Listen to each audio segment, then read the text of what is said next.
Welcome to Smart Education X Y Z. आज हम बच्चों कक्षा 9 की जो विज्ञान की वर्कबुक है उसका हम कार्यपत्रक 50 हल करेंगे। चलो स्टार्ट करते हैं आज की वीडियो। आज का पहला सवाल है बच्चों ध्वनि, यानी हमारा जो चैप्टर होने वाला है उसका नाम है ध्वनि। साथ ही इसके अंदर हम ध्वनि की अवधारणा के बारे में पढ़ेंगे। तो पहला सवाल है, राधा एक कपड़े टांगने वाले हैंगर को दो धागों से बांधकर धागे को कागज के गिलास से संयोजित कर अपने कान पर लगाती है। अब वह हैंगर को किसी ठोस धातु से टकराती है। उसे हैंगर से आवाज सुनाई देती है जो सामान्य से ज्यादा है। तो राधा को हैंगर की ध्वनि सुनाई दी क्योंकि बच्चों हमें पता है कि ध्वनि कैसे उत्पन्न होती है, यानी कंपन के द्वारा ही ध्वनि उत्पन्न होती है। जैसे ही हैंगर से कोई वस्तु टकराएगी तो क्या होगा, ठोस वस्तु से टकराने पर क्या होगी, कंपन उत्पन्न होगा और कंपन से क्या हुई, ध्वनि उत्पन्न होगी। यानी हैंगर से क्या हुआ था, कंपन उत्पन्न हुआ जिसके कारण ही ध्वनि उत्पन्न हुई थी। चलो इसका जो दूसरा सवाल है, ध्वनि का प्रमुख कारण है। तो बच्चों ध्वनि का प्रमुख कारण बोला है कि कंपन है या अंगुलियां। तो सही आंसर क्या होगा इसका, कंपन, यानी कंपित वस्तुओं के द्वारा ही ध्वनि उत्पन्न होती है। यदि राधा कागज के गिलास को कान से हटा दे तो हैंगर की ध्वनि सुनाई देगी। क्या हो जाएगा बच्चों, वहां पर कम हो जाएगा, यानी जो ध्वनि है उसकी मात्रा क्या हो जाएगी, यहाँ पर कम हो जाएगी। अगला है, निम्न वस्तुओं को हथौड़े से पीटते हैं तो सबसे अधिक ध्वनि किसमें सुनाई देगी। यानी हथौड़े के द्वारा अगर हमें निम्न 4 वस्तुएं दी गई है, किसको पीटने पर सबसे ज्यादा ध्वनि उत्पन्न होगी। पहला है लकड़ी का गत्ता, दूसरा है विद्यालय की घंटी, तीसरा है लोहे की टेबल, अगला है गीली जमीन। तो बच्चों सबसे ज्यादा ध्वनि किसकी होगी, विद्यालय की जो बेल यानी घंटी होती है उसकी ध्वनि सबसे ज्यादा उत्पन्न होगी। अगला है विद्यालय की घंटी को हथौड़े से पीटकर उसे स्पर्श करने से अनुभव करते हैं। तो क्या होगा बच्चों, जैसे ही हम क्या करेंगे, घंटी को हथौड़े से पीटेंगे तो हमें किसका अनुभव होगा, कंपन का अनुभव होगा, जिसके कारण क्या होगा, ध्वनि उत्पन्न होती है। अगला है, कंपित होने वाले वाद्य यंत्रों के नाम लिखिए जिन्हें विद्यालय में उपयोग में लिए जाते हैं। तो बच्चों देखो यहाँ पर एक तो हमें पहले से ही हारमोनियम दिया गया है। अगला हो जाएगा हमारा तबला, जिसके द्वारा भी ध्वनि उत्पन्न होती है। अगला हम लिख सकते हैं बच्चों यहाँ पर ढोलक है, जिसके द्वारा भी ध्वनि उत्पन्न होती है। और अगला हो जाएगा बच्चों विद्यालय की घंटी, विद्यालय की घंटी है, इसके द्वारा भी ध्वनि उत्पन्न होती है। तो बच्चों यहाँ पर ये हमारे निम्न उदाहरण हो जाएंगे। अगला सवाल है, यदि पानी से भरे कांच के गिलास व खाली गिलास को चम्मच से पीटे जाए तो किसमें अधिक ध्वनि उत्पन्न होगी। यानी आपके पास एक तो कांच की गिलास है और एक दूसरी गिलास किसकी है बच्चों, आपके पास खाली गिलास को अगर आप चम्मच से पीटोगे तो सबसे ज्यादा ध्वनि किसके अंदर होगी। तो बच्चों यहाँ पर पानी से भरे गिलास के अंदर अधिक कंपन उत्पन्न होगा, यानी जिसमें पानी है उसमें कंपन अधिक होगा क्योंकि ध्वनि तरंगें पानी से भरे गिलास से अधिक तेजी से गमन करती है। तो हमारा आंसर क्या होगा बच्चों, यहाँ पर लिख लेते हैं, पानी से भरे गिलास के अंदर अधिक कंपन उत्पन्न होगा क्योंकि ध्वनि तरंगे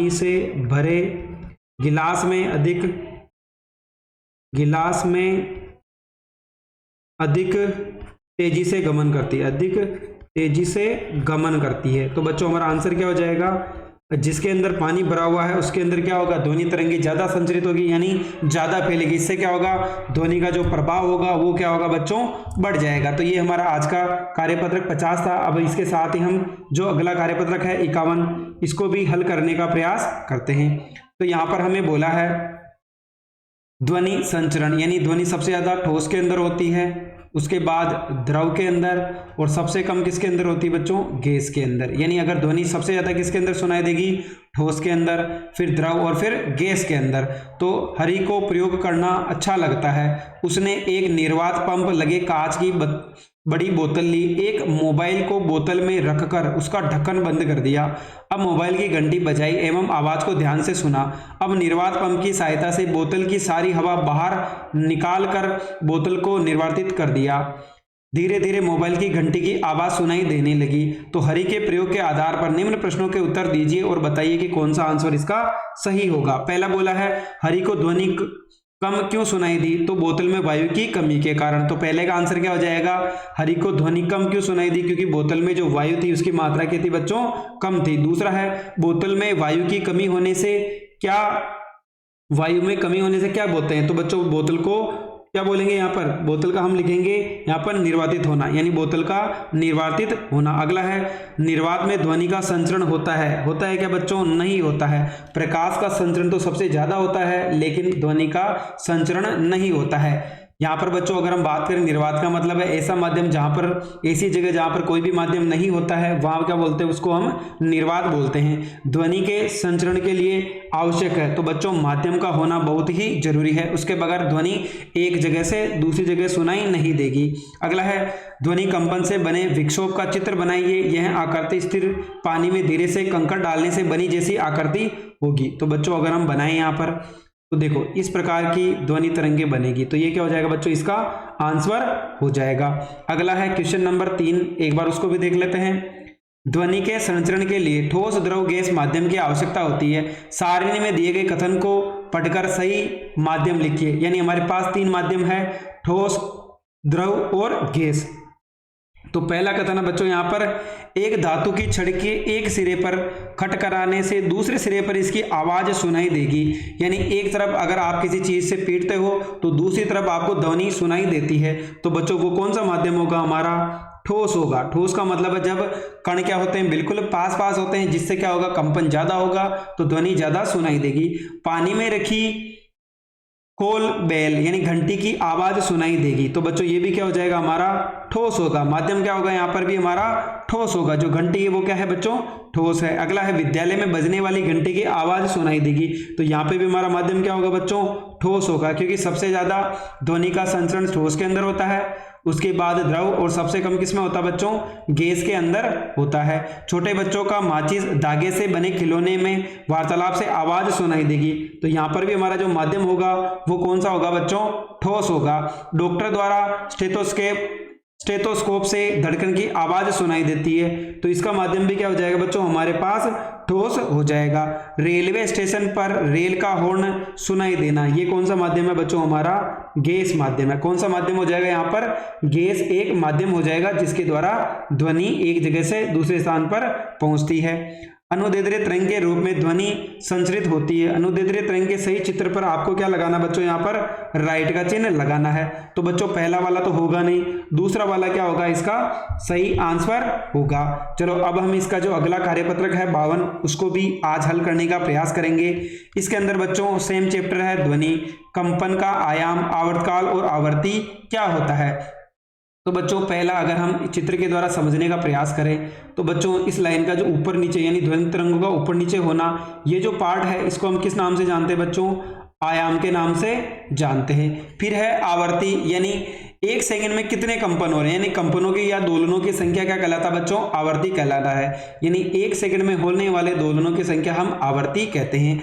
आवर्तकाल का मतलब है एक दोलन में लगा समय क्या कहलाता है बच्चों, आवर्तकाल कहलाता है। चलो हम एक एक करके सभी सवालों को हल करने का प्रयास करते हैं। पहला सवाल है बच्चों आज का, विद्यालय में परेड में काम आने वाले ढोल को एक बार बजाएं। अब ढोल को जहां थाप दी उसे स्पर्श कीजिए, आपके हाथ में कंपन होगा। अब ढोल को तेज धीमी थाप देकर कंपन महसूस करेंगे। तो हमें निम्न के आंसर करने हैं। वस्तु के बार बार इधर उधर गति करना कंपन कहलाता है। इस प्रकार की गति को हम क्या बोलते हैं बच्चों, दोलन गति बोलते हैं। क्या बोलेंगे बच्चों, दोलन गति बोलते हैं। जैसे हमारे घर में जो घड़ी होती है वो क्या करती है, एक तरह से क्या करती है, कंपन करती है।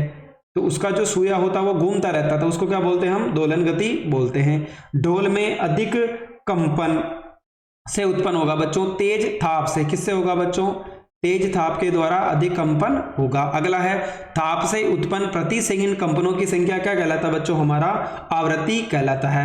यानी एक सेकंड में दोलनों की संख्या क्या कहलाती है, आवृत्ति कहलाती है। आवृत्ति का मात्रक क्या होता है बच्चों, हर्ट्ज होता है। इसको हम HZ के द्वारा प्रदर्शित करते हैं। एक कंपन में लगा समय क्या कहलाएगा बच्चों, हमारा आवर्तकाल कहलाता है।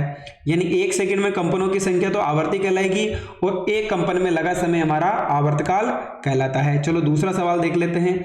यहाँ पर हमें बोला है चित्र में दोलनों को दर्शाया गया है, कंपनों की संख्या कितनी होगी यदि इन कंपनों में से 2 सेकंड लगते हैं तो आवर्ती कितने सेकंड कंपन प्रति सेकंड की होगी। तो बच्चों देखो यहाँ पे एक तो ये वाला हो गया और ये कितना हो गया हमारा 2 हो गया। तो यहाँ पर अगर हम बात करें तो कंपनों की संख्या कितनी होगी 1 2 3 4, कंपन की संख्या कितनी हो जाएगी बच्चों यहाँ पर 4 हो जाएगी। अगर हम 4 में 2 का भाग दें तो आवर्ती कितनी आ जाएगी बच्चों यहाँ पर 2 हर्ट्ज आ जाएगी। कितनी आ जाएगी बच्चों 2 हर्ट्ज आ जाएगी। चित्रानुसार एक सरल लोलक 1 सेकंड में 5 दोलन करे तो आवर्ती कितनी होगी। तो बच्चों 5 के अंदर अगर 1 का भाग दें तो कितना आएगा हमारा 5 हर्ट्ज आएगा। आवर्ती का सूत्र क्या होता है बच्चों, आवर्ती बराबर दोलन, यानी कितने चक्कर लगाए उसने बटे हुए समय, दोलन बटे हुए क्या हो जाएगा समय। तो दोलन कितने लगाए उसने 5 लगाए, समय कितना है 1 सेकंड है, तो 5 में 1 का भाग दो तो कितना आएगा बच्चों यहाँ पर 5 आएगा। अगला सवाल है क्वेश्चन नंबर 4। चित्र में एक कण के दोलन को दर्शाया गया है, कण अपनी साम्यावस्था से कितना अधिकतम विस्थापित हुआ है ये हमें बताना है। तो बच्चों देखो यहाँ पर ये किस पे आ रहा है 2 पे आ रहा है, तो हमारा आंसर कितना हो जाएगा बच्चों यहाँ पर 2 सेंटीमीटर हो जाएगा। अगला है क्वेश्चन नंबर अगर हम 5 की बात करें तो रिक्त स्थानों की पूर्ति करनी है। दोलन गति में किसी कण के साम्यावस्था से अधिकतम विस्थापन को क्या कहते हैं बच्चों, तो हम उसको आयाम के नाम से जानते हैं।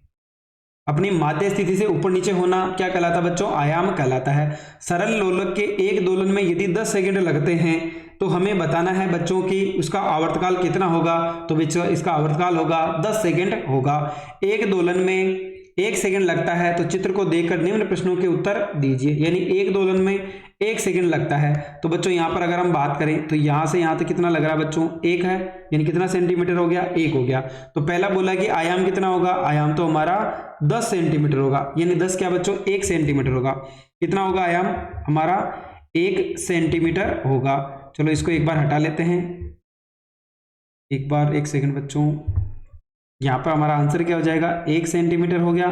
दूसरा है कि आवर्तकाल कितना होगा, तो बच्चों 1 ही होगा क्योंकि 1 चक्कर लगा रहा है। अगला बोला है कंपनों की संख्या कितनी है, तो 1 2 3 4, तो टोटल कितने हो जाएंगे बच्चों 4 हो जाएंगे। आवर्ती क्या होगी दोलनों की संख्या बटे हुए समय, तो कितना हो जाएगा हमारा 2 हर्ट्ज हो जाएगा। यानी इसने कितने देखो दोलन कितने लगाए 1 2 3 4 दोलन लगाए, और यहाँ पर देखो आवर्ती बराबर अभी हमने पढ़ा था दोलन बटे हुए क्या होता है समय होता है। तो दोलन कितने चक्कर लगाए इसने, देखो 1 2 3 4 लगाए, सेकंड कितने लिए 1 और 2, तो 2 का भाग देते कितना आ जाएगा 2 हर्ट्ज इसका राइट आंसर होगा। चलो अगला सवाल देख लेते हैं। अगले वाले सवाल में क्या बोला है कि आवर्ती को परिभाषित कीजिए। तो आवर्ती क्या होती है, किसी वस्तु के द्वारा 1 सेकंड में किए गए दोलनों की संख्या, किसी वस्तु द्वारा 1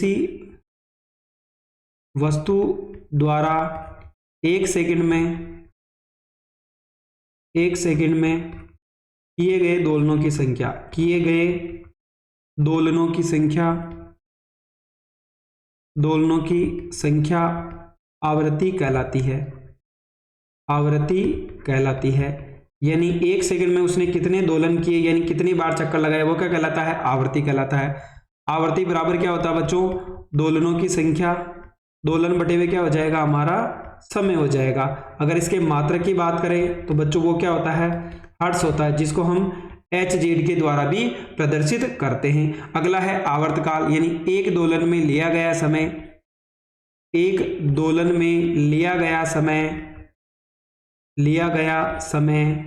आवर्तकाल कहलाता है। यानी एक दोलन में लिया गया समय हमारा क्या कहलाता है आवर्तकाल। इसे हम T से प्रदर्शित करते हैं। किससे करेंगे बच्चों, T से प्रदर्शित करते हैं। ये क्या हो जाएगा बच्चों इसका आंसर हो जाएगा। अगला है आयाम की परिभाषा। दोलन गति में किसी कण के अपनी साम्यावस्था से अधिकतम विस्थापन को क्या कहते हैं बच्चों आयाम। तो हमारी परिभाषा हो जाएगी दोलन गति में किसी कण के साम्यावस्था से अधिकतम